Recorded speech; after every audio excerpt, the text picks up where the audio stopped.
잠언의 주제는 여호와를 경외하는 것입니다. 우리 오늘 읽은 본문은 우리가 하는 말, 즉 언어가 하나님을 경외하는 것과 긴밀히 연관되어 있다는 것을 우리에게 알려주고 있습니다. 1절을 보시면 유순한 대답은 분노를 쉬게 하여도 과격한 말은 노를 격동한다, 이렇게 말씀을 하고 있지요.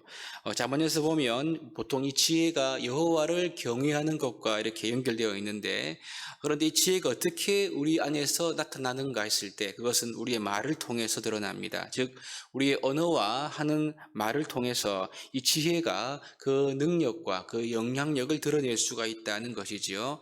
이렇게 볼 때 하나님, 즉 여호와를 경외하는 것과 우리가 하는 언어 생활은 굉장히 밀접한 관계가 있습니다. 하나님을 믿고 사랑하는 사람의 언어가 부정적이거나 상처를 주고 그냥 아무렇게나 말을 구분 없이 하며 또 자기를 돋보이게 하고 다른 사람의 인격을 무시하고 더러운 이런 말을 우리가 막 할 수 있는 것인가? 그렇지 않은 거지요. 야고보에 의하면 샘이 쓴물과 단물을 동시에 낼 수 있는가? 그렇지 않다, 그렇게 말을 하고 있습니다. 한 입에서 찬송과 저주가 합당하지 않다, 나오는 것이 나올 수가 없다, 그렇게 말을 하지요. 우리는 예수 그리스도로 말미암아 영원하도록 솟아나는 샘물을 소유한 자들입니다. 그렇기 때문에 그 샘물과 같은 성분의 말을 우리가 입에서 해야 한다는 것을 알 수가 있죠. 여러분, 그렇다면 이 성도들의 입에서 나와야 할 말은 어떤 말인가? 먼저 보시면 성도들은 유순한 말을 해야 한다, 그렇게 말을 하고 있습니다. 유순한 대답이 1절에 분노를 쉬게 한다, 이렇게 말씀을 하고 있죠. 우리가 예수님을 잘 믿으면 성령님이 우리 안에 거하시고 성령님이 거하시면 우리는 반드시 성령의 열매를 맺게 됩니다. 그 열매 중에 하나가 온유함이지요. 지혜가 말로 드러나듯이 우리가 마음이 온유한 사람이 온유한 말을 하게 되는 것입니다. 온유한 성품이 우리 안에 가득하게 되면 우리가 하는 모든 말들이 사람들 안에 있는 지독한 분노를 쉬게 하고 그치게 하는 그런 능력을 가진다, 이런 말이죠.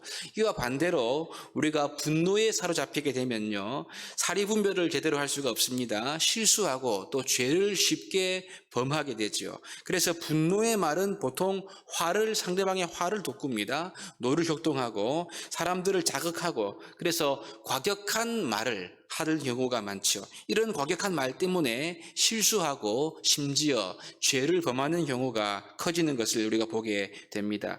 그래서 여러분, 참 능력, 진짜 능력이 무엇인가 했을 때 우리가 보통 사람을 이렇게 병을 고치고 또는 귀신을 쫓아내는 이런 것들이 아니고요. 오늘날에 있어가지고 참 능력은 분노를 그치게 하는 것이 아닌가, 이런 생각을 해봅니다. 많은 사람들이 분노 때문에, 분노 조절 장애라 그러죠. 분노를 다스리지 못해서 여기에 이것 때문에 큰 죄를 많이 짓는데요.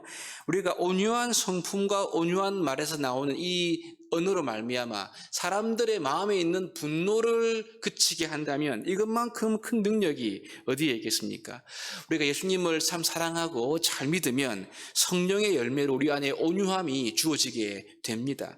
우리 안에 성령으로 주어지는 이 온유함이 유순한 말로 말미암아 우리의 언어가 바뀌게 되면 사람들 안에 있는 분노를 쉬게 할 수 있는 이러한 능력을 얻게 되는 거죠. 이 능력으로 살아가는 우리 모두가 되어야 할 것입니다.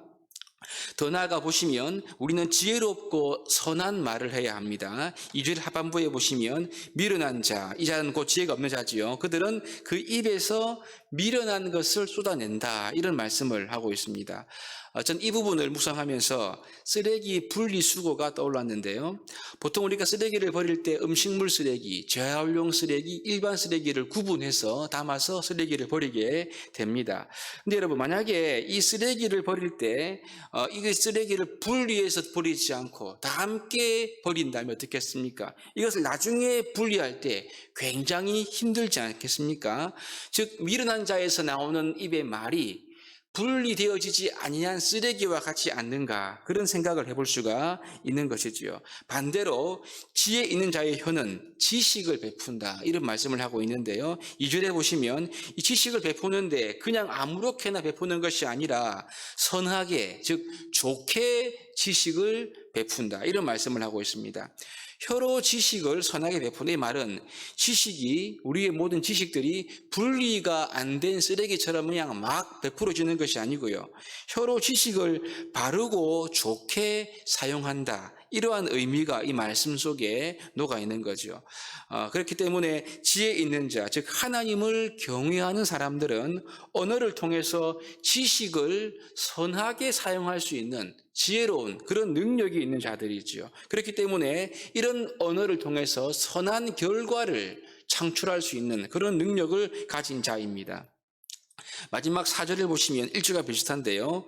이제 온순한 혀는 곧 생명나무이다 이렇게 말씀을 하는데, 여기서 온순하다는 말은 1절에 유순한 것과는 조금 다릅니다. 이것은 건강과 치료와 생명과 관련된 말이지요. 그러므로 하나님의 사람들은 이 말을 통해서 마음을 치료하는 사람들입니다. 말을 통해서 사람들을 건강한 길로 이끄는 사람들이 하나님의 사람이다, 이렇게 우리에게 알려주고 있는 거죠.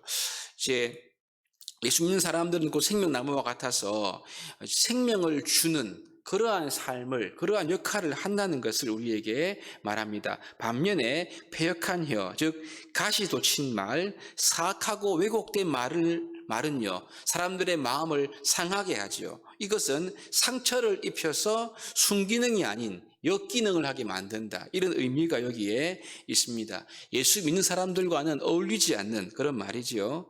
어떻습니까, 여러분? 나는 생명을 살리고 고치는 그런 언어를 사용하고 있습니까? 사람들을 살리고 회복시키는 그런 사람입니까? 때로는 충고도 필요합니다, 여러분. 충고가 참 좋지만 이 충고는 아픔이 동반되지요. 하지만 이 충고와 가시돋친 이 패역한 말은 그 목적이 다르죠. 진정한 충고는 비록 아프지만 생명으로 나가게 하는 것이고요. 상처를 주는 말은 생명과 관계없습니다. 그냥 우리로 하여금 미워하게 하고 원망하게 하고, 그래서 서운한 마음을 마음에 불어넣어 주어 역기능적인 그런 행동과 생각을 하게 하는 것이 상처를 주는 배역한 말입니다. 나의 충고가 자꾸 역기능으로만 간다면 우리는요, 나의 말이 아무리 옳아도 거기에 사랑과 따뜻함이 있는지 돌아보아야 하고요. 반대로 나의 충고가 순기능적인 필요가 있다면, 더 크다면 따뜻한 마음이지만 단호하게 충고할 수 있는 용기도 우리에게 필요한 것입니다. 여러분, 그렇습니다. 그리스도인들은 하나님을 경외하는 사람들이기 때문에 우리의 언어가 달라야 하는 거죠. 우리의 믿음과 지혜가 말로 드러나면서 그 영향력을 미치기 때문에 그렇습니다. 그래서 우리의 언어는 더욱 구별되고 더욱 거룩한 언어가 되어야 하지요. 분노를 가라앉히는 말, 지식을 선하게 베풀 수 있는 말, 그래서 선한 결과를 가져오는 말, 생명을 살리고 치유하는 언어, 이러한 경건한 말을 통해서 하나님의 살아계심을 드러내는 사명이 저와 여러분들에게 있다는 것을 기억해야 할 것입니다. 이런 삶을 살려면 3절의 말씀을 보십시오. 여호와의 눈은 어디서든지 악인과 선인을 감찰하신다, 이렇게 말씀하고 있습니다. 하나님이 다 보고 계신 것이지요. 하나님께서 우리의 중심과 우리의 모든 말을 다 보고 있기 때문에 결코 그분의 눈길을 피할 수가 없는 것입니다. 나의 모든 말을 듣고 계신 분이 하나님이심을 기억해야 합니다. 그래서 하나님이 듣고 계신다면 함부로 말할 수가 없는 것이지요. 하나님께 말하듯 우리의 말을 지혜롭게 그리고 거룩하게 구별되어 우리가 말할 수 있어야 하겠습니다. 불꽃 같은 눈으로 악인과 선인을 감찰하시는 하나님께서, 즉 하나님이 들으실 때 그 말이 진실하고 그 말이 정직하고 그 말이 공의롭고 그 말이 따뜻한 말이 되면, 여러분, 우리의 모든 이 말을 통해서 우리의 관계와 공동체 가운데 선한 영향력이 퍼져가게 될 것입니다. 우리의 혀와 언어를 통해 이 선한 영향력을 우리가 흘려보내는 자가 되어서 정말 분노를 쉬게 하고 선한 것을 나누고 또 생명을 살리는 역사에 쓰임받는 저와 여러분 될 수 있기를 바랍니다. 우리